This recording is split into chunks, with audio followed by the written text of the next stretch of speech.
Hello everyone and welcome back to TowerGate. It is TowerGate Day number 1263, October the 14th, 2020, Wednesday. Thank you so much for tuning in. Okay, so we definitely have some Spygate news to talk about. 2 days ago, of course, they released the FBI Spreadsheet. And that was released to both the House Intelligence Committee and the Senate Judiciary Committee. And for those of you who are not familiar with what this is, of course, we learned, it was about a year ago this time, last year. Actually, a little bit less than a year, maybe it was this past January, February. We learned that the FBI in January of 2017 had decided to take the Steele dossier and create this spreadsheet. And what they did is they took every claim made in the dossier, all the claims made in the dossier, and they put them onto the spreadsheet. And they began to try to track down every single accusation that was made in the dossier. And we first heard about it from Trey Gowdy and John Ratcliffe. They really weren't able to tell us very much about it because it was classified at the time, so we didn't get very many details.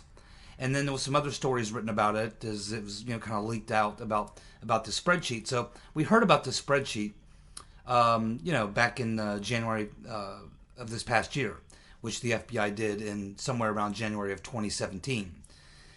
So we also learned from this release of the spreadsheet that this is, of course, what Huckleberry Horowitz, the IG, Inspector General, relied heavily on as he was fact-checking the dossier himself. He essentially said, okay, well, the FBI's already done their own fact-check on this. It's in this spreadsheet. And so we see it referred to a lot in the Inspector General Huckleberry Horowitz report. Now, this spreadsheet, unfortunately, again, it was pretty heavily redacted. Mostly what we're seeing of this is lightly redacted footnotes. But the spreadsheet itself is pretty largely still redacted. So hopefully we'll get a clean version as soon as someone figures out that the president said he wants this stuff released with no redactions. So that's still not happening. So I don't know what has to happen to make that happen, but hopefully, he'll continue to push and someone will continue to push that we can finally get this material out there without so many large sections of it being blacked out. So obviously we know and we heard a long time ago. So again, there's not too much new in this release. It just confirms what we'd already heard about the spreadsheet, which is that the FBI was simply took all these claims and they were not really able to verify hardly anything.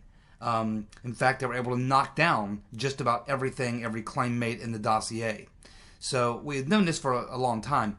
I think probably the biggest surprise for me from what I've read about it so far, and I think there's still more to learn, I think the biggest surprise for me is that FBI counterintelligence, Peter's been stroking us and his comrades, they actually, in the process of trying to sell the dossier to get the FISA warrants and to get their investigations going, they actually used Cody Shearer's dossier and a story that was written in an Australian magazine, which was quoting Alexandra Chalupa.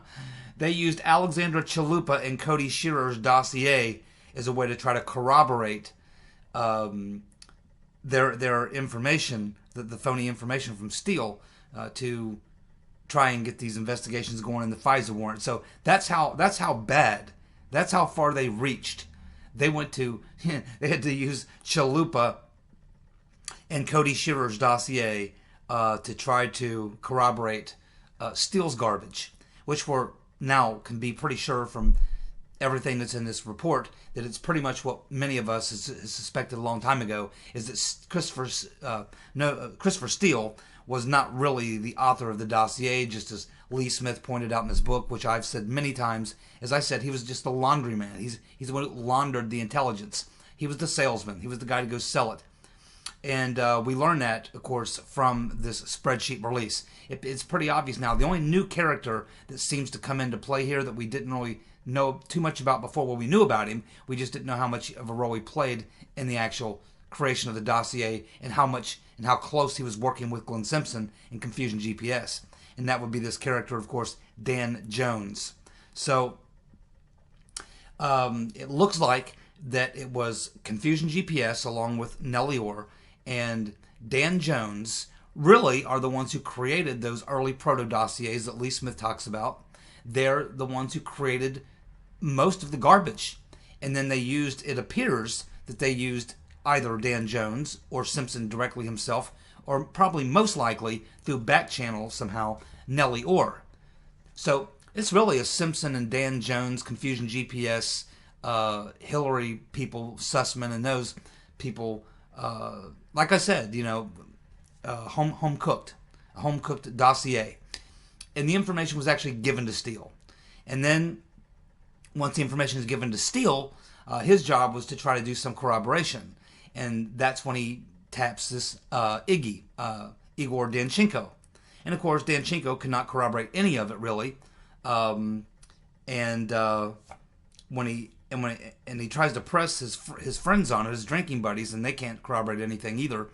And at some point, Steele's really leaning on him, and Danchenko even says, "No, I'm not going to lean on these people anymore. They're my friends, and they're going to get suspicious. Plus, you know, I mean, I ask them, you know, they've looked into it, and this is what they think, you know." So, and of course, Danchenko ends up coming back and telling FBI investigators that, yeah, I mean, Christopher Steele, you know, put that stuff in the dossier, and he ran it past me, and I hit my sources on it, but you know, nobody could really corroborate anything. That's just rumor, gossip, barroom talk.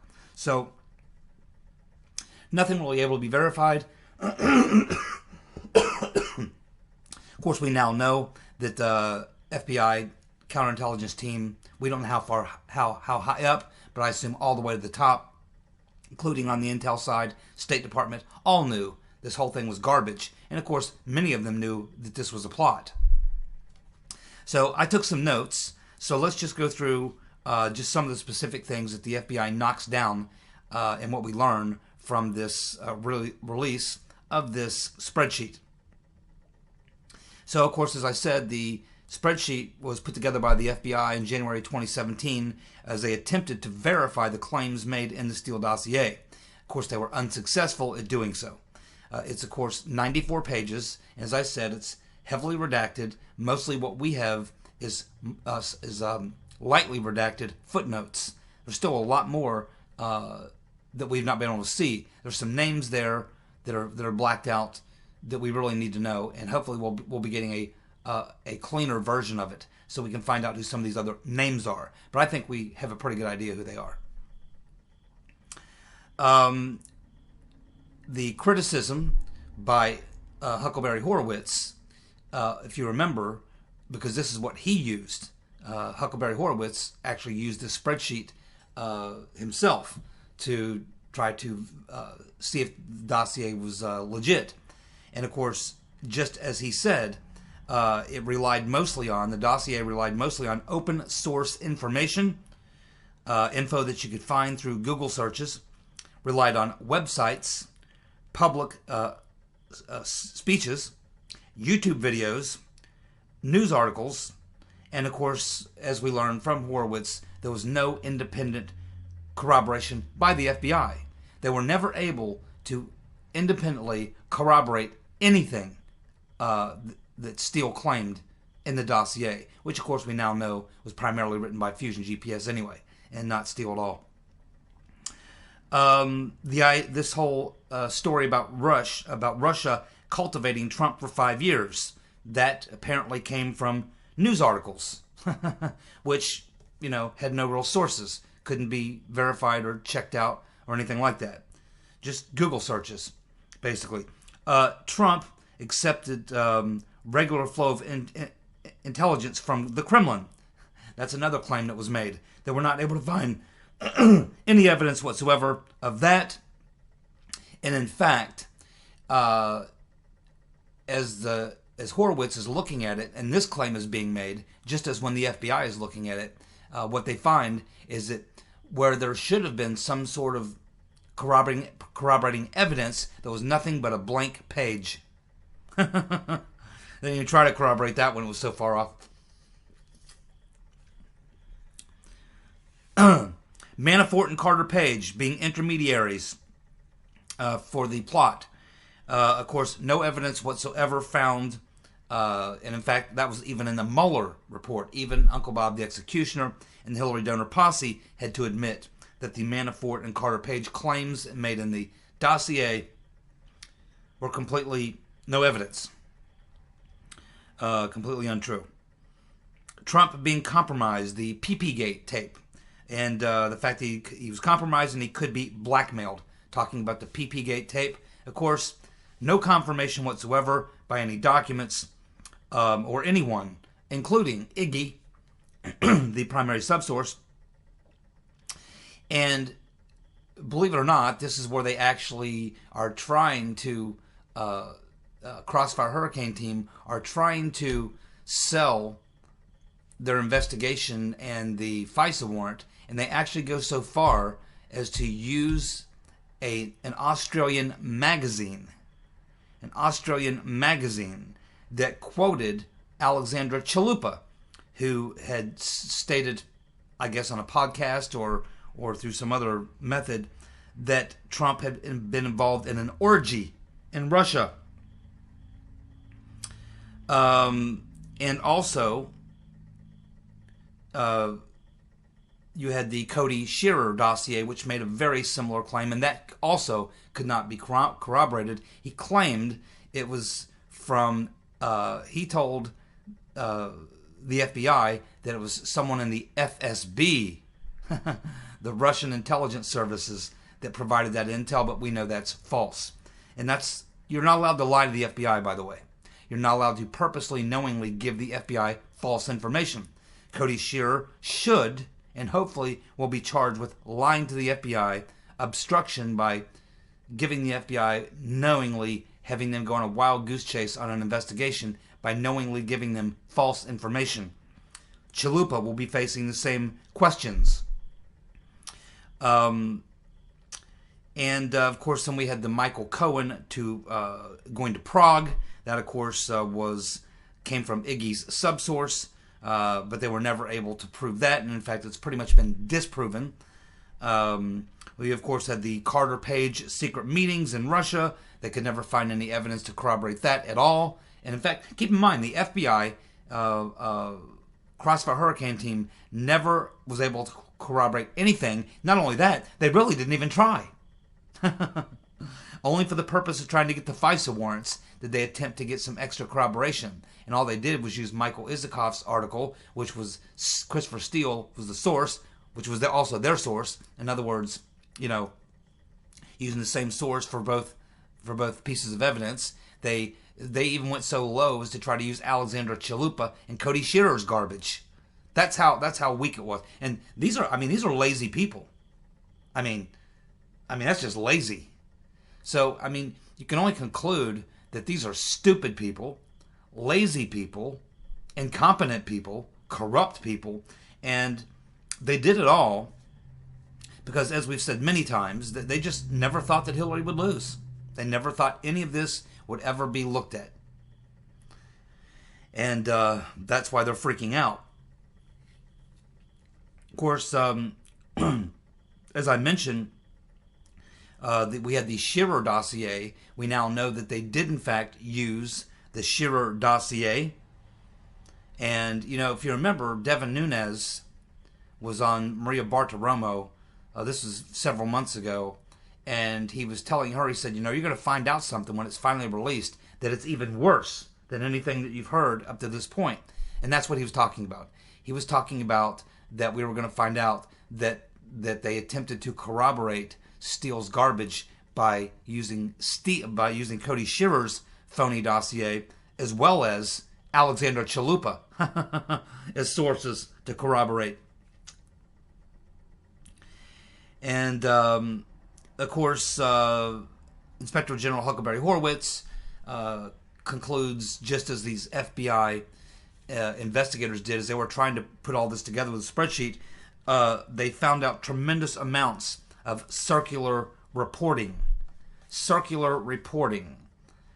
And remember, they know what they're doing. These guys are not like, they are incompetent. They are Keystone Cops.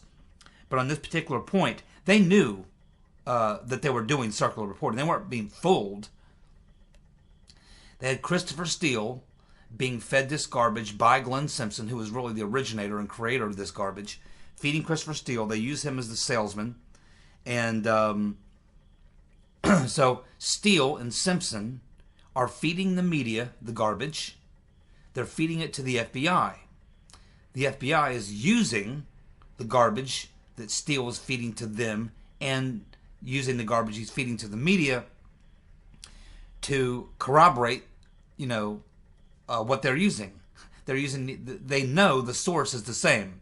They know that their source, who's giving them this, is Steele, and they know that the media's source is Steele. And that's a big no-no.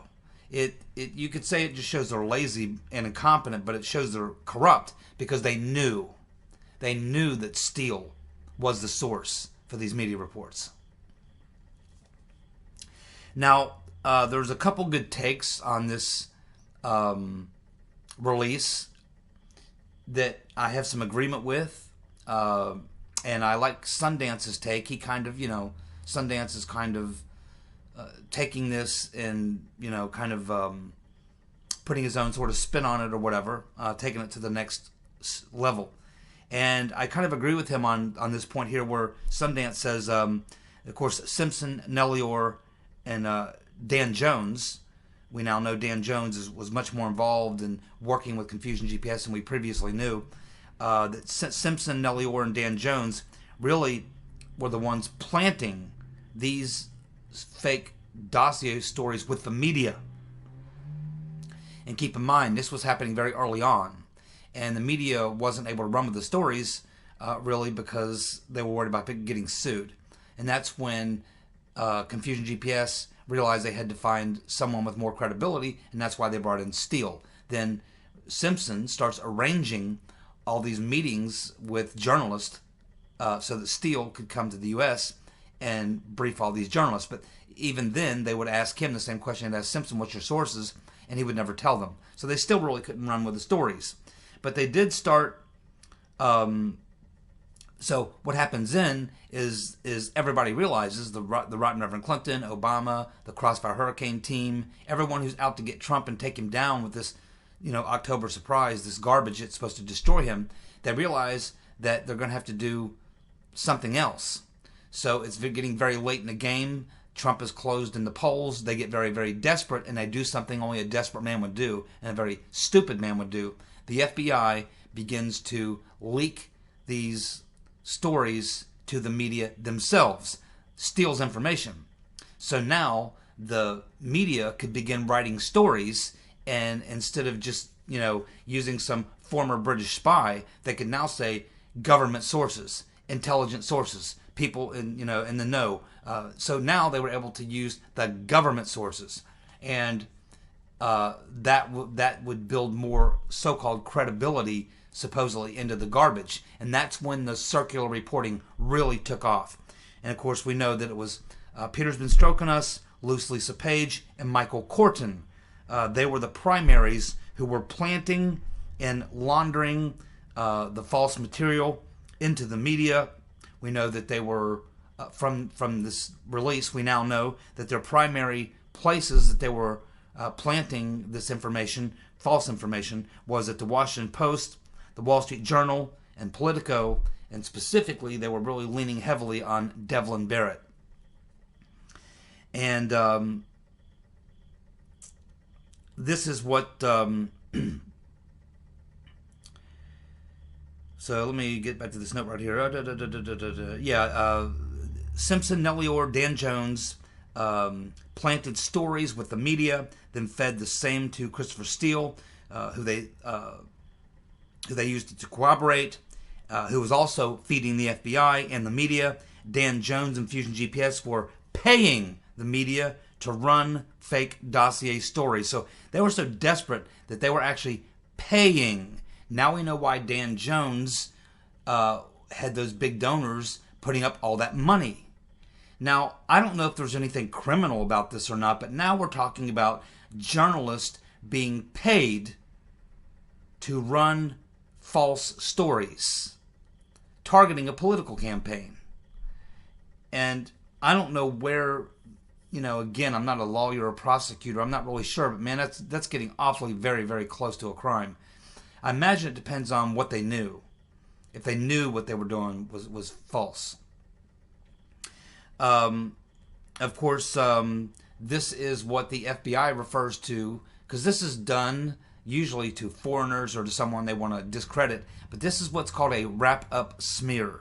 It's a wrap-up smear. This is what this technique was. So they knew what they were doing. They knew that they were conducting a wrap-up smear operation on Trump. I mean, every bit of this was coordinated, calculated. This wasn't just a bunch of, Keystone cops who were tripping over their own feet, not knowing what they were doing, fooled by Christopher Steele, fooled by media reports. They were not fooled by any of it. And the media reports were coming directly from them, Crossfire Hurricane team, and from Steele. And they were coordinating together, working together, everybody knowing what everybody else is doing. This was all a plan. This was not accident whatsoever.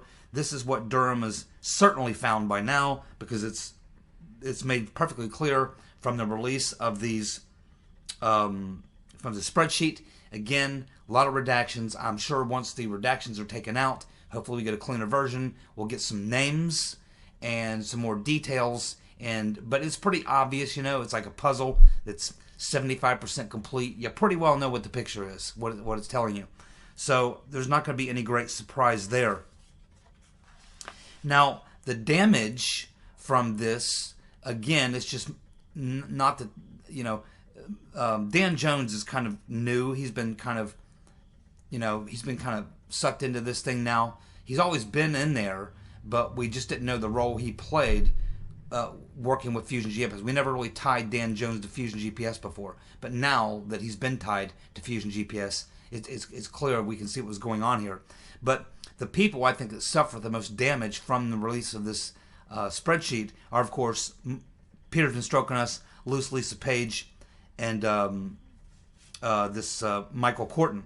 Remember, Corton was the public relations officer, and so he was the one that was actually making the contacts. So Peter's been stroking us, and Loose Lisa Page were providing him with the false information they wanted him to plant, and then Corton would contact these media outlets, and he would actually be the contact person working for Strzok and Page. That is what we're learning.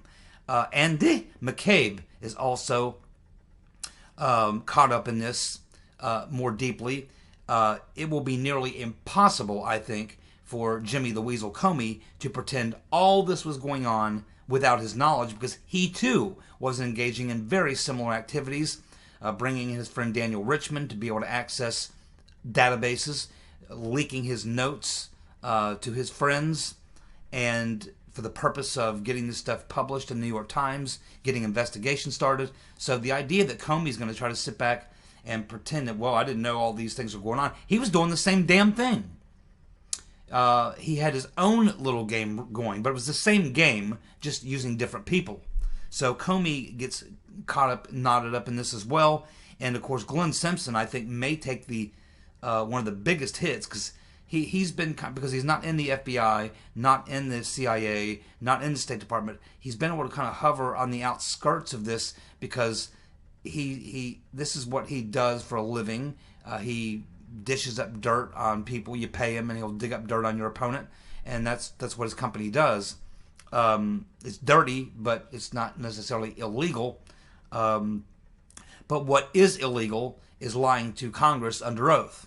And if you go back to Glenn Simpson's testimony, he testified under oath where he said that he had no knowledge of who was spreading the dossier information to the media. No knowledge who was spreading the dossier information to the media.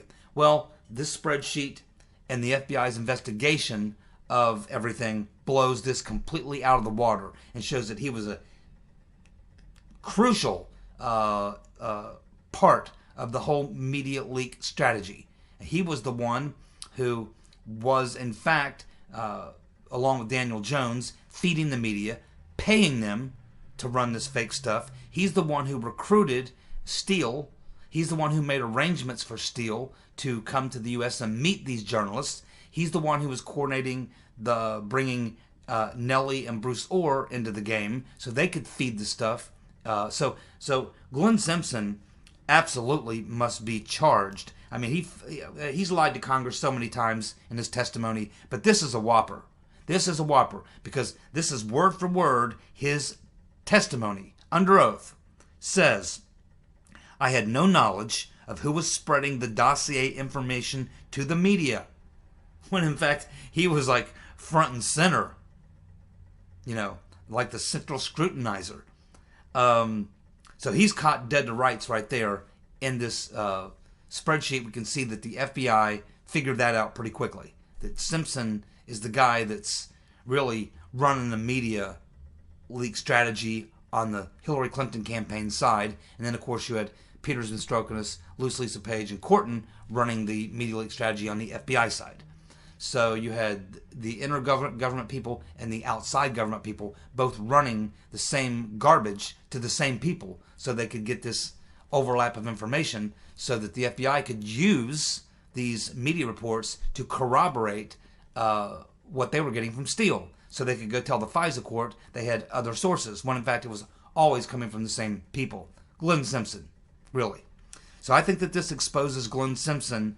And again, the more you dig into this, the more it's going to lead you back directly to Hillary Clinton and her close people around her. This was a home-cooked operation. This was very much within the nucleus right here, was where all the action was happening. It was all being directed from this nucleus, the people right around Hillary. And everything else on the peripheral is just, it was distraction, eye candy. So, of course, the rotten Reverend Clinton is deeply implicated here because Simpson was working for her. And, of course, she was the owner, the proprietor of the fake dossier, and it was her people. Well, we now know somewhere in the range of 10 to 12 close associates of the rotten Reverend Clinton, some paid, some unpaid, were the ones actually feeding the FBI, the State Department, the media, the CIA, and likely others. So all of these people suffer great damage from the release. And it just brings the target a little closer and defines it a little clearer for all of us. But we already know the story here. The only thing we're doing now, folks, is just, it's like we've got the entire outline, and it's like a coloring book. We've got the entire outline. We've got the entire picture. We know it's the friendly dragon. The only thing we haven't done is breaking out the box of Crayola crowns to color it in to make it more, appealing to the eye. But we can see what it is. It's a dragon. It's a happy dragon. We just need to color it in. So, whatever. That's all we're really doing now is coloring in the picture. We pretty much know what happened. And this spreadsheet just, it's always been pretty much what it looked like. Like I said, if it looks like a duck, if it, walks like a duck, if it barks like a duck, it's probably a duck. It's always been a duck. And that duck is named the Rotten Reverend, who planned, organized, directed, and controlled this entire operation. And that's what we're going to find out. Now, Paul Sperry obviously had a take on this, and he kind of sums it up because he's definitely seeing this other angle, especially because now we know that Durham is on to Dan Jones, and he's also on to the Clinton Foundation. So he's tying all these things together. So you have Paul Sperry saying that the Durham probe is now focused on Sussman, which of course Sussman was the Rotten Reverend Clinton's lawyer from Perkins Coie, who was making regular trips over to the CIA as well as to the FBI General Counsel James Baker. He's the one that gave James Baker the Alpha Bank server story. He's also the one who gave Christopher Steele the Alpha Bank server story. That was Michael Sussman. Hillary's lawyer was the one who started that, started spreading it. Now it appears that it was Dan Jones and his organization that put up the money to pay these bad IT actors to these so-called crooked cyber experts to plant the fake evidence. And that's what John Durham is looking at now. And he has tied the following people together: Sussman, Steele, Daniel Jones, and of course these cyber experts. That's who Durham is focused on right now. And that is, that puts you right in the Hillary camp, and it puts you in the Fusion GPS camp, which is inside the Hillary camp. So again, it's home cooked, and that's what Durham is figuring out. I had this figured out a long time ago, but I'm glad Durham's finally figuring this out. So he's finally figuring out that they were feeding the FBI false evidence to frame Trump, and of course they knew it was false. That is, of course, a crime. Daniel Jones and Glenn Simpson and the Rotten Reverend Clinton, if she was aware of it, and I'm sure she was, and Sussman. Those three have a lot of problems. Sussman, Dan Jones, and Glenn Simpson are on Durham's target list right now. Because if he proves, and likely he already has proven it, otherwise he wouldn't have convened the grand jury. He must feel he's got the evidence. Because he can now show that Sussman, Jones, and Simpson were knowingly feeding the FBI false information for the purposes of spurring an investigation. That is illegal. You are not allowed to go to the local cops, to the county cops, to the state police, to the federal government, FBI, or anyone else in law enforcement, and purposely, knowingly give them false information. Especially if it's for the purpose of getting spies or a spying operation into a presidential campaign. That makes it even worse. And it was all being done probably with the knowledge of the Rotten Reverend. You know, I don't know when Lindsey Graham's going to get around to it, but it is time to skip all the bullshit at this point. If I'm Lindsey Graham, with everything that's come out, I wouldn't even bother calling any of these other people in. Forget it. There was only 2 people that I would be calling in, and I would make sure there are public hearings. A public airing out. If I was Lindsey Graham, the very first thing I would do the day after the election, and he's up by 6 points in South Carolina right now, thing I would do the day after the election, cancel all the previous people I was going to call. I would just have 2 more people I'd want to talk to, and I'd make sure it was public hearings. I would subpoena the Rotten Reverend Clinton and Barack Hussein Obama. I would bring both of them in, sit them down side by side, and spend the entire day grilling them on what they knew and when they knew it. And make sure you put them under oath twice. That would do great for Durham. He would love it, Mr. Graham. Force the Rotten Reverend and Obama to sit there and lie their ass off for an entire day about what they knew and when they knew it. Multiple counts of perjury, lying to Congress, would occur. There you go. That's what I would do. Forget everyone else. Durham's handling all that. We'll see what he does. As far as Lindsey Graham, if you want to put on a public spectacle and you want to really get to the bottom of this, we've already heard from everybody else. We can figure out who was doing what and that type of thing. The last 2 people we need to hear from right now, and the only 2 people we need to hear from right now, is the 2 people who are at the top of the food chain. The Rotten Reverend, who was planned, organized, directed, and controlled it all. It was her game. And Obama, who, being the president and being able to control the bureaucracies, was the one who made sure that the Rotten Reverend's plan was carried out. So we had Chuck Grassley on Maria Bartiromo. And Grassley said, he must have watched my video. Grassley said he believes that one of the reasons Gina Haspel may be blocking his inquiry is because she may have been part of the conspiracy as well. And he suggested that she may know something about what was going on with Papadopoulos. Just like I said. Grassley and Johnson are also seeking communications now between Brennan and Haspel. They want the communications between Brennan and Haspel. You think she'll come off of that stuff? I would fire Gina Haspel tomorrow and put Rick Grinnell in as my CIA director and tell him I want all of Brennan and Haspel's communications tomorrow. They're also looking for all of Andrew McCabe's communications as well. And right now, Christopher Noshit, Sherlock Ray, is blocking that. So, as we can see, and as we already know, Trump must be reelected because they are stonewalling until the election. But once he wins re-election, I think that that's going to be pretty much... I'm sure they'll come up with other things to try to stonewall some more, but I think Trump's going to put a stop to it right there.